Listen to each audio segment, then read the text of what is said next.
Welcome back. Great to have you with us. Tomorrow is Budget Day in South Africa. Here's what we're looking out for in the speech by Finance Minister Enoch Godongwana. One of the big issues, debt. It's been a biggie for years. Now, if South Africa were an individual, he or she would be living on credit card debt, expensive debt. Debt to GDP has soared above 70%, and a lot of what government gets in taxes can't go on health or education or worthy areas because it is being spent on interest. In fact, debt servicing costs now amount to more than 20 cents of each £1 that comes in.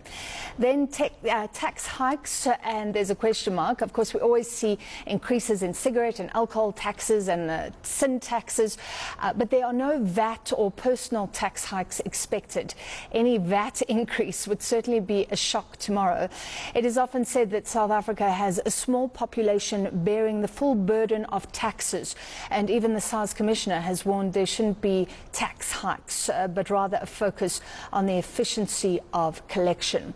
Another issue, wages for civil servants. Now, spending on government workers is equivalent to 14% of GDP in South Africa. That is one of the highest ratios in the world.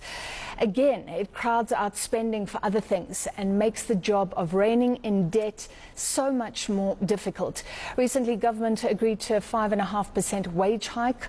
There are efforts to encourage government workers to retire early. Maybe we'll get an update. Social grants next on the list, and these usually go up. There have been challenges, especially around the social relief of distress grant, the 350 Rand that was introduced for the unemployed during COVID. Government has been accused of not paying everyone who meets the criteria. So if this cost balloons, then it is a real risk to the coffers. SOE bailouts. Government have said that state-owned entities must stand on their own feet. But will it happen, or will the Finance Minister be tempted to bail out Transnet, which covers roads and ports and is so crucial to this economy? Transnet has asked for 50 billion Rand. And finally, the NHI. Many will be looking out for signs of costs associated with the NHI pilots, those hospitals, and to see if we are getting any closer to this big but also contentious idea for health. We're now joined by Professor André Roux from Stellenbosch Business School. Thank you, Professor, for being with us. You've raised the conundrum, how do you rein in debt and try and grow this economy? Any ideas, any answers? Good evening and hello, viewers. I think you've summarized some of the points very nicely. Perhaps just we should point out that in some ways the rules of engagement are not the same as this time a year ago. So amidst the fairly, I suppose, mediocre performance of the economy over a while, we are seeing those early shoots of some better days that lie ahead. Inflation is seemingly well under control.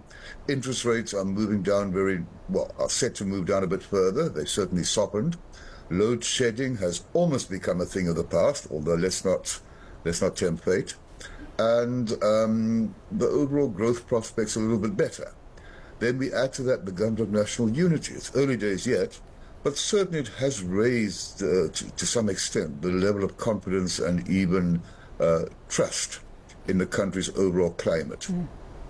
Linked to that, last year's budget, of course, was a pre-election budget. And the minister managed to pull one or two rabbits out of his hat, most notably that foreign exchange contingency fund. That won't happen again. I mean, I think there's no more rabbits pulled out of the hat. But then, on the more negative side, obviously the Trump offensive, which may unravel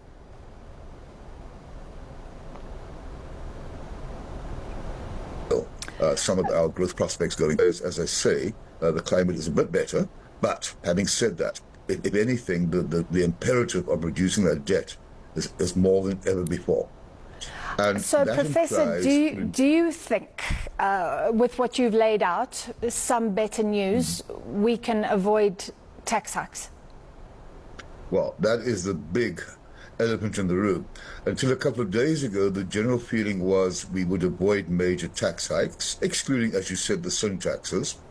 But recent reports seem to suggest that the minister has told Cabinet there's going to be a shortfall, and now the speculation about the possibility of 1 or 2 tax hikes. I think on balance, it would not be a wise thing to do, not given the fragile state of the economy. As you pointed out, individuals are, as it is, arguably overtaxed.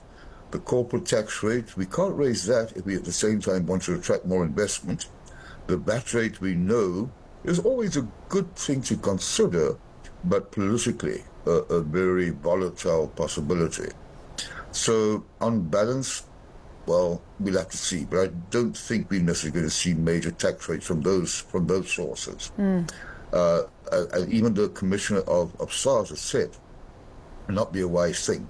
He's also said there's up to 800 billion rands worth of tax that could and should be collected that's passing through the net.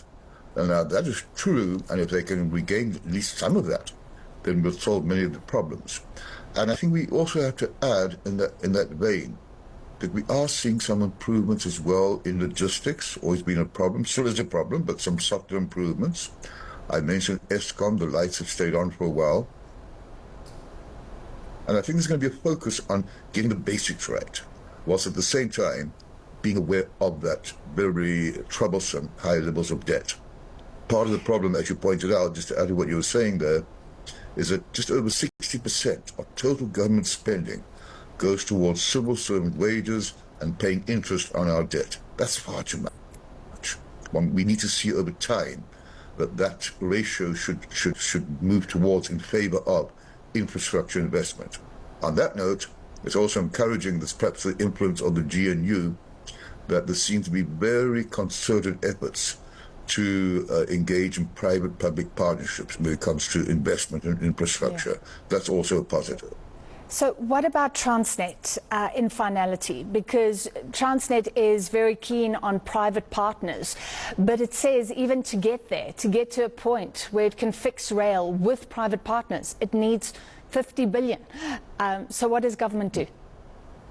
Well, I suspect government is looking at Eskom and Transnet as being almost a given, too big and too important to not provide assistance. I think they'd rather focus on reducing their assistance to other state-owned enterprises and trying to eliminate wasteful expenditure. But those two are the jewels in the crown when it comes to having a meaningful, effective infrastructure. I don't think we can afford to allow them to fail. Obviously, they can't be lent money willy-nilly, but I think we do need to make sure that they remain intact. And as I say, the early signs, and the Transport Minister, I think, is decisive here in getting our logistics set up to a better place. So Transnet and Eskom, I think they will remain crucial and too big to fail, as it were. All right, thank you, Professor André Roux from Stellenbosch Business School. And we'll bring you the run-up tomorrow and the Minister's speech live at 2 o'clock here on eNCA. Still to come on SA Tonight, a plane flips over on the runway at Toronto's Pearson Airport. Miraculously, all the